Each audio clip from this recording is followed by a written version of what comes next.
Hello friends, beedi పరిశ్రమలో పనిచేస్తున్న వారి పిల్లలకు చదువుల్లో ప్రోత్సహించేందుకు కేంద్ర ప్రభుత్వం మంత్రిత్వ శాఖ అయితే సహకారం అయితే అందిస్తుంది. సో వివిధ తరగతుల విద్యార్థులకు గరిష్టంగా రూపాయలు 25,000 ఉపకరణం వేతనం పొందే అవకాశం ఉంది. ప్రభుత్వం 2025-26 విద్యా సంవత్సరానికి అర్హులైన విద్యార్థుల నుంచి దరఖాస్తులు అయితే ఆహ్వానిస్తుంది. ఉమ్మడి నిజామాబాద్ జిల్లాలో 2 లక్షల వరకు బీడీ కార్మికులు ఉన్నారు.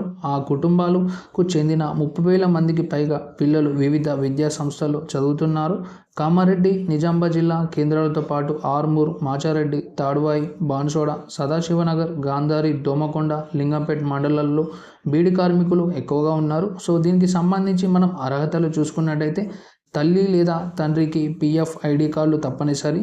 విద్యార్థి పేరిట బ్యాంక్ ఖాతా. గత సంవత్సరం చదివి పాస్ అయిన మార్కులం ఎవరైతే పాస్ అయినారో వారి యొక్క మార్కుల మెమో. అదేవిధంగా మినిమం ధృవీకరణ పత్రం అనేది ఉండాలి. కుటుంబం ఆదాయం నెలకు 10,000 రూపాయలు అయితే మించరాదు. సో 10వ తరగతి అయితే పాస్ అయి ఉండాలి. ఎవరైతే ఇంటర్మీడియట్ ఉత్తీర్ణులై ఉన్నారో సో దూర విద్య వాళ్ళు కూడా ఎలిజిబుల్ అనమాట. సో ఎవరైతే దూర విద్య అభ్యసించిన వారు ఉంటారో సో వారు దీనికి అర్హతలు కాదనమాట, వాళ్ళు అప్లై చేసుకోవద్దు.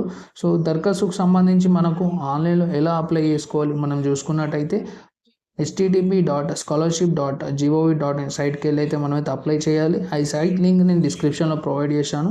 సో వన్స్ మీరు వెబ్సైట్ ఓపెన్ చేసిన తర్వాత మీ యొక్క డీటెయిల్స్ అనేవి ఎంటర్ చేయాలి. ఎంటర్ చేసిన తర్వాత అప్లై అయితే చేసుకోవాల్సి ఉంటుంది. మనకు అప్లికేషన్ చివరి డేట్ వచ్చేసి ఆగస్టు 31 లోపు అనమాట. ఎవరైతే intermediate, degree, ITA, professional course ఉంటారో సో వాళ్ళు విద్యార్థులు అక్టోబర్ 31 లోపు చివరి తేదీ అనమాట దరఖాస్తు చేసుకోవాల్సి ఉంటుంది.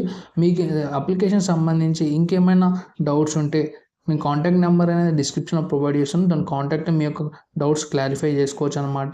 ఇది ఫ్రెండ్స్ మన యొక్క బీడీ కార్మికులు స్కాలర్షిప్ వాళ్ళ యొక్క పిల్లలు స్కాలర్షిప్ ఎలా అప్లై చేసుకోవాలో వీడియో అయితే ఎక్స్ప్లెయిన్ చేయడం జరిగింది. మా వీడియో కనుక మీకు నచ్చినట్టయితే లైక్ చేయండి.